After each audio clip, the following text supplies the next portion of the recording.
Hey everyone, today we're going to be revisiting one of my all-time favorite one-bag travel packs, the 34-liter Goruck GR2.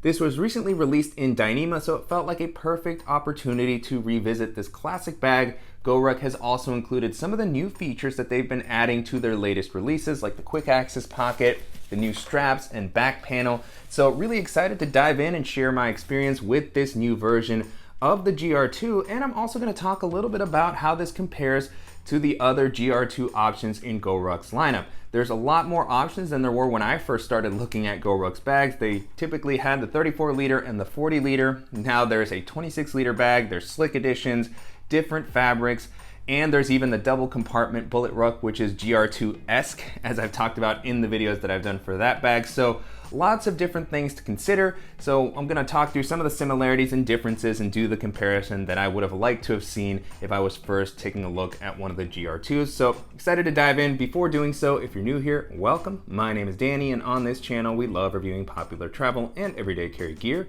If you like these types of videos and you'd be interested in seeing more, please consider subscribing, as it helps the channel out a lot. So with all that being said, let's go ahead and jump in. To start things off, I want to do a quick overview of the Dyneema GR2 specifically. I have reviewed the 34-liter GR2 in a couple of videos in the past. The layout and the capacity are pretty similar, so I'm not going to go into as much detail. I will include links to the reviews that I did in the description below if you want to check them out. With this edition, one of the biggest updates, of course, is the fabric. This Dyneema fabric has been great with the GR1 that I've now had for a couple of months. I've been a really big fan of the weather resistance and the durability that it offers. It's pretty lightweight. I like that this also maintains its structure pretty well. This helps the Dyneema bags stand up well on their own, which is really cool. You can place this down next to you, access the pockets, which isn't always consistent across the various Goruck models. So that's one of the benefits with Dyneema. And then you of course have the YKK zippers. The Dyneema is always going to be a little bit tricky with the corners. This hasn't been as rough as some other people have mentioned, but you know, it can take a little while to break in, and so that's something that you'll want to keep in mind, or just expect that if you choose to go with this fabric. But on the whole, I think that you get a lot of benefits that make it worthwhile. And one of the interesting things about this model is that it has MOLLE webbing along the sides and the front, which hasn't been as common with some of the newer bags that Goruck has released. Their heritage editions, Dyneema, X-Pack, a lot of these bags have been more of a slick style, so more minimal.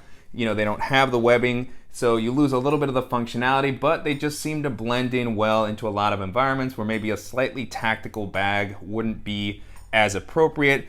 But you know, for the GR2s, specifically the ones that I'm traveling with, I've found that the MOLLE webbing can be really helpful. When I first started using these bags, it was always great to have the ability to clip things on if I wanted to attach a pair of shoes on the outside, or just have a hero clip for a water bottle. And then of course there's a big ecosystem of MOLLE compatible pouches. Goruck's own field pockets can attach nicely if you want to add some additional organization to the outside of the bag. So, you know, I really like the aesthetic of most Goruck models, whether it's slick, regardless of the material, and with the tactical webbing. So this to me is kind of the classic Goruck appearance, and it's great to see it combined with some of the more modern fabrics, just to still have that extra bit of functionality, as I mentioned, particularly while traveling. So really nice to have that here.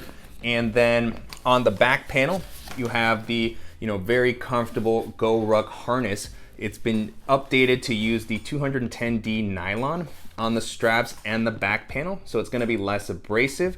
And you know, I've really enjoyed this because it also helps the straps feel broken in right out of the box. There was a long break-in period with my 1000D GR2, so it's nice that you can easily wear this right away.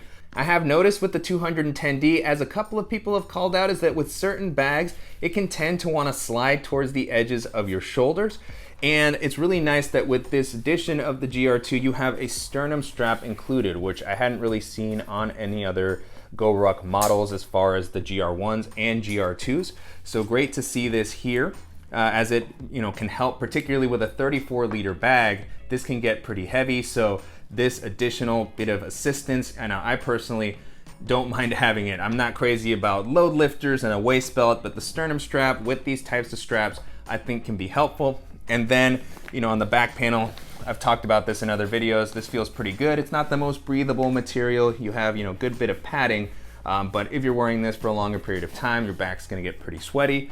And the 34-liter capacity is just great for one bag travel. This is the size that's gonna work well across a number of domestic and international airlines. It's gonna fit comfortably into an overhead storage compartment. When you pack this out, it can start to look a little bit bulkier, so the 34-liter size isn't something that I think is easy to get away with as a personal item. For that, my go-to is the 26-liter GR2. Talk a little bit more about that in a second, but this 34-liter size was kind of my original exposure to the GR2, and it continues to be just a really useful bag that can hold more than enough stuff for a week or two of travel without looking as large as some of the other bags in Goruck's lineup. So really love this size. And then the other big addition here is the quick access pocket. I talk about it in all the new Goruck videos that I do. I absolutely love this pocket. It's just so useful to place the bag down next to you. You can reach down, grab your essentials. The implementation is really well done as it offers plenty of volume for the items that you might want to store here, particularly on something like this larger GR2. This is a pretty spacious compartment, which is really cool to see. Beyond that, the layout here is pretty much the same as the other GR2s that I've come to know and love over the past couple of years. So you still have the dedicated laptop compartment with the false bottom, well padded. You have the zippered quick access pocket on the front, which I know people aren't always crazy about, but I still find it useful. Glad to have it. And then the dual compartment layout, which is what makes this bag so versatile. So 2 clamshell compartments. You have the built-in field pocket, some other great organizational options in this area, and then you have the large clamshell style main compartment, which is going to hold all of your stuff. A couple of nuances to call out with this version of the GR2 specifically. First up, I forgot to mention on the MOLLE webbing on the front, you do have the Goruck arrowhead. It's blacked out, so it blends in better with the exterior than the white logo that's been on some of their other bags. So great to see that that's blacked out. I would have been fine if that had been left off. And then the liner on this version of the bag is gray. It's not the blacked out interior that was part of my original Goruck GR2, so nice to have the added visibility. And then another thing to keep in mind is that this version of the GR2 is not made in the USA. I believe this is made in Vietnam, so it doesn't have the made in the USA patch on the inside. You still have the Scars lifetime warranty, and it doesn't impact the quality at all. This feels rock solid as any other Goruck bag that I've used. I've had a couple of the other versions that they've made abroad, and they've continued to hold up well. So that's just something to keep in mind. As far as the price point with this one, with Dyneema, it's also going to be a little bit higher, over $500. So you get a lot of value with Goruck's bags, a lot of reliability, quality, but it is an investment, so that's something to keep in mind, particularly if some of the ones with different fabric are a little bit lower priced. That's going to be something to kind of factor into the decision. But regardless, I've absolutely loved this latest edition of the GR2. It takes all the things of the classic GR2 in 34 liters that I really liked and upgraded it, with the really cool fabric, the quick access pocket, the sternum strap. So all really awesome things, and are gonna make this one of the best one bag travel options on the market. Coming back to some of the other GR2 models, here I have the 40 liter and the 34 liter that we've been looking at. These were the 2 kind of original versions of the GR2 that I was exposed to. And you can see here some of the size differences as I have them side by side. The 40 liter that I have here is the Huckberry and Goruck collaboration. So it's the slick edition, no MOLLE webbing, no patch on the front, so super minimal. And then at 40 liters, it's gonna be a little bit taller. It's gonna be able to hold a little bit more. And this is gonna be a size that is still carry-on compliant, but it does start to look pretty big. So it'll easily go into an overhead storage compartment, but it might be the type of thing that starts to get flagged by one of the airline attendants at the gate or something like that. So that's why I tend to not use this size quite as much. The 34 liter is still able to give you a lot of bang for your buck as far as space without looking quite as tall. And so you can see here side by side the materials as far as the 1000D versus Dyneema. 1000D is going to be a little bit more silent compared to the Dyneema, which I don't really have any issues with the noise. I know that's been a concern some people have asked about, but when I'm walking around with the bag, I don't really notice it. But of course, 1000D, super silent, and then very rugged. It's not going to be quite as weather resistant as the Dyneema. and it does still attract quite a bit of lint and dirt, and I have a dog and I always see, you know, the fur on the bag, so that's always been something with 1000D to keep in mind. But you know, for something like rucking or just really rugged travel, there's still something about this fabric that gives me a lot of peace of mind. And then another interesting thing with the older editions of the GR2, I'm sure there's still some that maintain this. I believe Huckberry has updated their GR2s like they did with the GR1 Slick to have the quick access pocket, but the one that I have here had the hydration pass through near the handle. And so, you know, really versatile bag at 40 liters. And then I also have a 26 liter version here, so you can kind of see the 3 in a row. I might block myself from view so that you can see the 3 bags. 34 liter landing right in the middle of the pack. And the 26 liter I talk about all the time on the channel because it is just one of my all-time favorite, you know, sizes and silhouettes for travel. I've now used this 26 liter bag as a personal item on a number of flights in Europe on the stricter airlines. Fits right under the seat.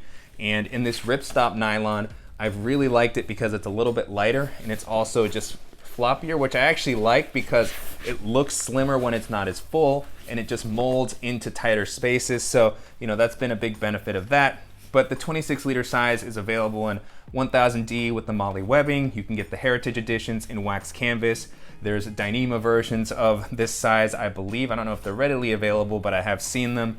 And then the Ripstop editions, which I have been a big fan of. And so here you can get a sense of the size differences. So the GR2 and 26 liter is going to be the same height as a GR1 21 liter. It just has the extra volume for that extra compartment. And then it's going to be shorter than the 34 liter GR2, which is of course shorter than the 40 liter. So you can kind of see the differences there, the depth as well. And you know, it's great to have so many options as far as the sizing, because depending on your height, depending on how you're traveling, what you're going to be carrying, all of these things will influence which of these will be best, if you might need a little bit more or less space. And then with the fabrics, the weight is also going to be something you want to consider. 1000D is going to be heavier than the Dyneema and the Ripstop fabric. The Ripstop is very weather resistant like the Dyneema. It might not be quite as strong as a fabric, but I haven't had any issues with durability with these Ripstop bags that I've used. So great to, you know, have these choices to pick from. The Heritage GR2 in wax canvas, again, 26 liters is one of my favorites just as far as how it looks, how it's starting to patina, and wax canvas is a little bit heavier. And I know it can handle the elements, but I'm always just a little more cautious than I am with these bags here.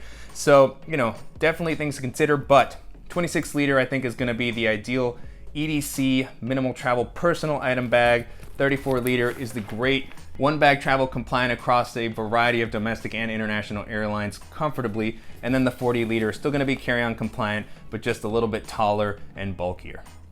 And then one more bag that I want to toss into the mix here is the double compartment Bullet Ruck. So I'll go ahead and swap these bags around just to make a little bit of space. And here I have the double compartment Bullet Ruck in Dyneema. This is offered in an 18 liter size and a 16 liter size. And this was one of the more surprising releases from Goruck. And it was a pleasant surprise because this has quickly become one of my favorite models in their lineup. And even though it's called a Bullet Ruck, to me it's always just seemed like a mini GR2. It has the same dual compartment layout. So it's got the 2 clamshell areas, it's got the built-in field pocket, it's all the same stuff, quick access pocket, dedicated laptop compartment, but just on a slightly smaller scale, which is really cool. So it just makes it very EDC friendly. It's a pretty capable minimal travel bag as well. And so here you can see it next to the 26 liter GR2. And it's going to be a little slimmer. It's not going to be quite as large, but this 18 liter size is really, really great to use in Dyneema in particular. I've really enjoyed it because, again, you have that structure, stands up pretty well on its own. I've used the Ripstop version like the GR2 that I have here, and that also has its own benefits. And so, you know, pretty interesting alternative. If the 26 liter GR2 still feels just a little bit too big, but you really want that layout, this is going to be a very compelling option and not that much different as far as the sizing. A little bit different, but you know, still very versatile. And then the 34 liter, of course, is going to be quite larger than the double compartment Bullet Ruck. So great to see just the new options that continue to show up in this form factor. I continue to bring them onto the channel because I think it's just such a great bag. I absolutely love recommending it to friends and family. I travel with these regularly because of the versatility that they offer, and now with more sizing and fabrics, just keeps getting better. And then the pricing on all these is going to be pretty premium. It is going to increment as you go up in size and depending on the fabric of the bag. So as I mentioned with the 34 liter GR2 in Dyneema, it's going to be a little bit pricier for any of these if you get them in Dyneema. The Ripstop nylon is also pretty pricey. For some reason, I've seen the 1000D Cordura come in at a little bit of a lower price on some of these models, so that's interesting and something to keep in mind, particularly if durability is your top concern. Then that's great because you can save a little bit of money and get something, very, very reliable. And then I've seen the Ripstop nylon edition of the double compartment on sale a couple of times for pretty great prices. And the Ripstop nylon of the GR2 is great, but the heritage editions in wax canvas are going to be a little bit pricier, but are also just absolutely fantastic as far as the aesthetic and the feel of the wax canvas that's used.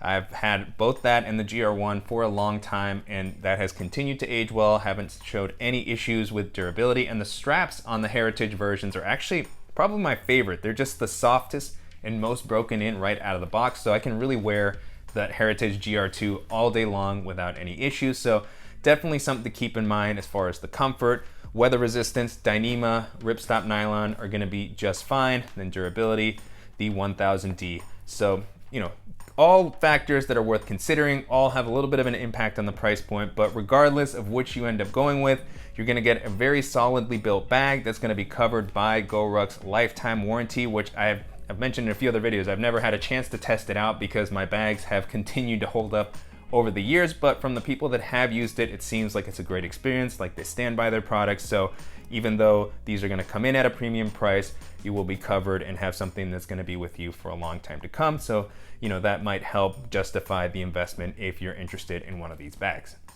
And so to wrap up, it's been a great experience testing out the Dyneema version of the 34 liter GR2, and hopefully this video was helpful as far as talking through some of the similarities and differences with other GR2 models.